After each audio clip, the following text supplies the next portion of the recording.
Hi, this is Scott Garibay, and today we're going to talk about Dungeons & Dragons 5th edition. We're going to talk about the brand new Strixhaven book, and we're going to talk about something I noticed in the Strixhaven book that I don't think anybody has noticed yet, and kind of get this out there, and let's start talking about this, because this is pretty shocking. All right, let's go. So, in my humble opinion, if you read Strixhaven and you read the relationship rules, it's very clear that Strixhaven punishes. Strixhaven mechanically in the rules rewards polyamory and correspondingly punishes monogamy for Strixhaven students and Strixhaven for all Strixhaven residents, professors, Strixhaven apprentices. So the Strixhaven students are split into Strixhaven apprentices and Strixhaven, specifically Strixhaven pledge mages, right, which are like more advanced students, okay, and then also professors as well. So let me explain it. So I'll explain the rules, and I think if you're paying attention, that the Strixhaven book clearly rewards polyamory mechanically within the rules, rewards players who choose polyamory for their Strixhaven player characters, and correspondingly punishes monogamy for players who choose monogamy for their player characters. All right, so let me explain it. All right, so basically, Strixhaven, it is doing exactly what I asked for, okay? I think for 47 years in Dungeons & Dragons, there's been this very myopic focus on the pillar of combat. Dungeons & Dragons rests on three pillars: exploration, interaction, and combat. And that is a very specific directive that came down, started with Gary Gygax, got solidified and clarified, and I think really highlighted by Mike Merles in 2014 when 5e came out. And they said the pillars of the game are exploration, interaction, and combat. I think it's one of the most succinct, powerful understandings of Dungeons & Dragons that's ever existed.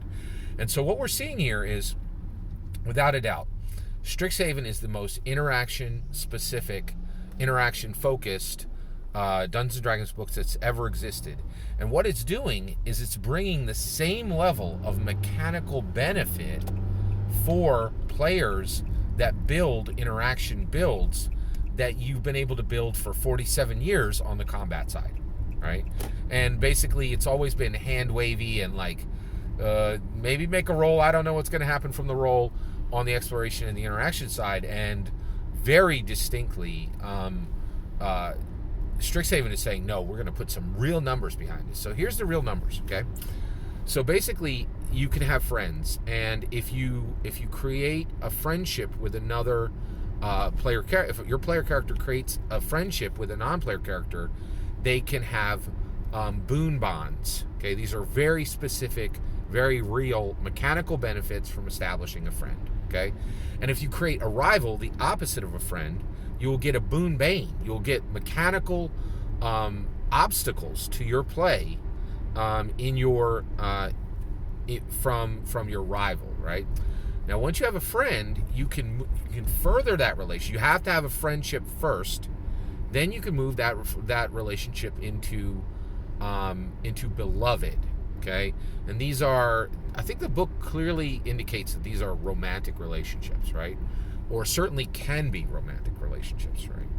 So basically, then what it says is, if you have a beloved or multiple beloveds, each day, every single day after a long rest, you will get beloved inspiration, which is the same as regular inspiration in the game, which is a powerful mechanic that's been in the game for a long time, allows you to get advantages and disadvantages on different rolls. But beloved inspiration is even better than regular inspiration because it can stack, and you can have multiple examples of it, and it does not take, the beloved inspiration doesn't take your inspiration slide. So you can have inspiration, and then you can have multiple instances of beloved inspiration. So you start the day, first of all, you don't start the day, you don't start every day in Dungeons & Dragons with inspiration. You just don't, right? Like, that doesn't happen, right? I don't think for any class, right? It's just, that doesn't happen, right? So it's saying if you have beloved, right, one or more, you get a beloved inspiration, which you can use through the day. You're going to lose it at the end of the day, right? They don't stack beyond one day. But so, and then basically your beloved inspirations are limited. What's the limit? It's your proficiency bonus. So your proficiency bonus is generally half of your level, right? So if you're level 6, you have +3 proficiency. If you're level 4, you have +2, right? So for a 3rd and 4th level character, they can have multiple beloveds. And if they choose to have multiple beloveds, they're going to get a distinct, real, tangible benefit that any player character that chooses monogamy will not have, right?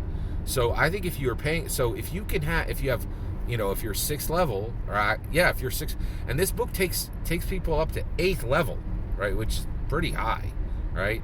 So you can have 4 beloveds, and the game encourages you to have 4 beloveds, right? And by the way, if one of your situations goes south with one of your beloveds, they are no longer a beloved, right? So this is active, intimate, active romantic relationships with 4 separate people, right? That is pretty incredible. And because the game is mechanically encouraging polyamory for player characters. That's stunning, right? So first, one, it answers a whole lot of questions, right? So one, was the design team aware of this? Were they aware that having multiple beloveds would, from the mechanical rules perspective, give distinct advantages, no pun intended, to people who chose polyamorous relationships, right? Also, who was this made for? Polyamorous relationships. Yeah, that's an interesting question. I know one community that's really into polyamorous relationships, but generally they haven't really been a target for Dungeons and Dragons products. In fact, they're a group that really is not likely to play Dungeons and Dragons, right? So one, was the design team specifically aware that that building this out would encourage polyamorous relationships for Strixhaven? I don't know. It's a good question. I think the answer very well may be no, and the reason why is Strixhaven is going into new territory. Dungeons & Dragons has been incredibly myopically focused on the combat pillar for close to 5 decades, right? And now they're saying, hey, let's build out exploration and interaction. And I think one of the reasons why the design teams have been so afraid to move in and make mechanical rules that correspond to human relationships is the moment you do it, you are encouraging specific things, right?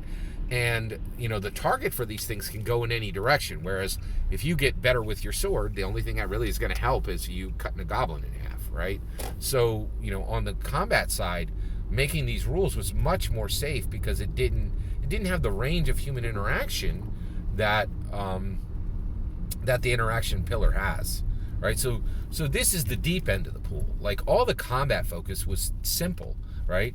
And now that we're moving into this, building out mechanical rules complexity around interaction, right? This is the deep end of the pool. This is the hardest design that's ever been done for Dungeons and Dragons, right? So it is quite possible they had no idea that they were mechanically rewarding, in my humble opinion, polyamory and mechanically punishing monogamy in the book. In my humble, I don't think they were aware of it, and the reason why is, again, this is completely new territory, right? We really have never had a book that went into the mechanical detail and the specific reward system, mechanical rules rewards, and correspondingly anti-rewards that this interaction book has had. I am loving this Strixhaven book. 5 out of 5 stars. I'm blown away by it. I really think it's fantastic. What do you think? Do you think I'm right? When you hear those rules, do you agree that Strixhaven is literally mechanically rules specific, rewarding polyamory, and at the same time correspondingly punishing monogamy, right? Because those players are going to get less beloved inspiration each day, like significantly less. And also, do you think the design team was aware of this? I'm really curious. I'd love to hear your thoughts. Let me know in the comments below. Please consider liking and subscribing, and have a wonderful millennium.